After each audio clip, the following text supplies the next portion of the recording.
औज़ुबिल्लाहिमिनश्शैतानिर्रजीम बिस्मिल्लाहिर्रहमानिर्रहीम। नाज़रीन, इस वक्त मैं नहायत दुखी दिल के साथ आपके साथ मुखातब हूँ कि जिसको भी हम अपना रहनुमा समझते हैं वही सबसे बड़ा चोर और लुटेरा साबित होता है। मेरी आज से मुराद मेरी हर दफ़ा ही मुराद होती है मजहबी रहनुमा और सियासी रहनुमा। तो एक तो फजल रहमान साहब ने फरमाया कि इस्लाम किसी के बाप की जागीर नहीं है। बेशक उन्होंने 110% ठीक कहा है, लेकिन उनको खुद भी सोचना चाहिए कि क्या इस्लाम उनके बाप की जागीर है या नहीं है, क्योंकि वो खुद वो फरमा रहे हैं कि किसी के बाप की जागीर नहीं है।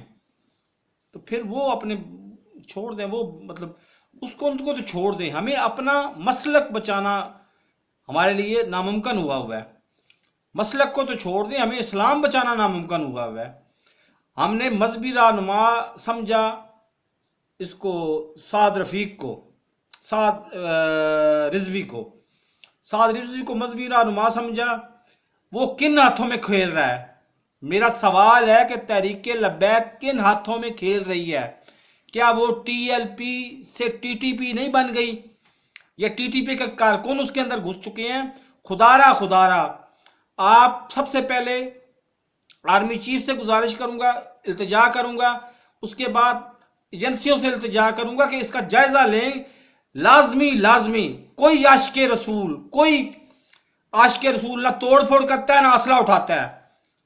वो निहत्ते हाथों से आता है और आके एहतजाज करता है और चुप करके वापस चला जाता है या मर जाता है उधर।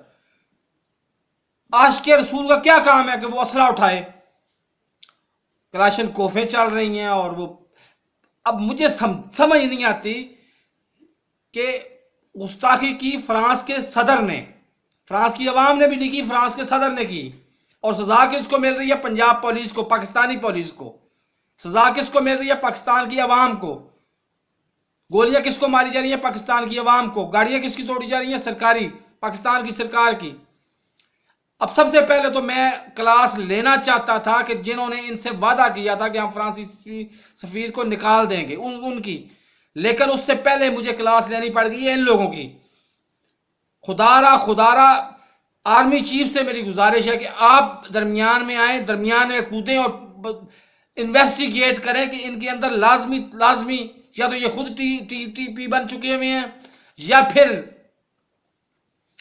इनके अंदर टीटीपी के कारकुन घुसे हुए हैं जो क्लाशन कोफी उठा के लोगों को निहत्ते लोगों को मार रहे हैं, ये कानून नाफज करने वाले इदारे को मार रहे हैं। क्या मुझे बताएं कि एक कांस्टेबल जो शहीद हुआ है उसके वालिदैन आज क्लेम कर रहे हैं कि हम भी आशिक रसूल हैं।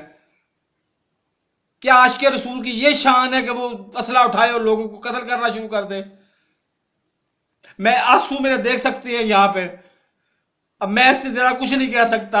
खुदारा साद रिजवी साहब, अगर आप इसमें शामिल नहीं है तो आप फौरी तौर पर रात को 2 बजे उठ के आप लाताल्लुकी करें इस एहतजाज से, पुरतशद्दुद एहतजाज से, वरना हम आपके साथ आपको भी इसी तरह समझेंगे। तो मेरे इस चैनल को सब्सक्राइब नहीं किया तो सब्सक्राइब कर लें, साथ लगे बेल आइकन को दबा के नोटिफिकेशन को ऑन कर दें ताकि मेरी हर नई आने वाली वीडियो का नोटिफिकेशन आपको बर वक्त मिलता रहे। अल्लाह हाफिज।